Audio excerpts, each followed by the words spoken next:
আসসালামু আলাইকুম ভিউয়ার্স। তো আবারও শুরু হয়ে গেছে সোমেশ্বরী নদীতে যাতায়াত সংক্রান্ত দুর্ভোগ। তো সোমেশ্বরী নদী ভরপুর পানি, যার কারণে যাতায়াত ব্যবস্থাটা একটু কষ্টকর। তো দেখতেই পারতেছেন কতটা কষ্ট হইতেছে এই গাড়িটা নামাতে। কত সোমেশ্বরী নদী যখন শুকনো মৌসুম চলে বা নদী যখন শুকনো থাকে, তখন যে বাঁশের এবং কাঠ দিয়ে যে ব্রিজগুলো বানানো হয়, ওগুলোর ফলে কিন্তু খুব সহজেই যাতায়াত করা যায়। আর এখন নদী খুব ভরা বলতে সম্পূর্ণ নদীতেই পানি। দেখতেই পারতেছেন নৌকাপথে যাতায়াত করাটা অনেকটা টাফ। তো যাই হোক, নদীর সম্পূর্ণ ভরা থাকাকালীন অবস্থায় নদীটাকে দেখতে খুব সুন্দর লাগে। আর নদীর এই ভয়ঙ্কর রূপটা, আসলে প্রকৃতির ভয়ঙ্কর রূপ ভালো মন্দ মিলিয়েই থাকে।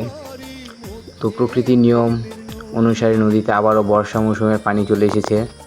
দেখতেই পারতেছেন যে সম্পূর্ণ নদী ভরা, ওই দিক থেকে পাহাড়, আর এটা পাহাড়ি নদী। শিবগঞ্জ এবং দুর্গাপুর ঘাট থেকে কিন্তু পাহাড় প্রায় বেশ কয়েক কিলোমিটার দূরে, তবুও দেখা যায়। তো বুঝতেই পারতেছেন খুব কাছাকাছি হওয়ায় পাহাড়ি যে দৃশ্যটা ওটা নদী থেকেই দেখা যায়। আর ওই যে ব্রিজ, সেটা একদম নদীর মাঝখান। তো আমরা এখন নৌকায় করে যাচ্ছি, নদী পার হচ্ছি। আর এটা হচ্ছে নদীর একদম মাঝখানে ওই যে বাঁশ এবং কাঠের ব্রিজটা দেখা যাচ্ছে। আর নৌকা দেখতেই পারতেছেন কতটুকু ঘুরে তারপরে তেরিবাজার ঘাটে গিয়ে ভিড়ে। আর নদীর পানির শব্দ তো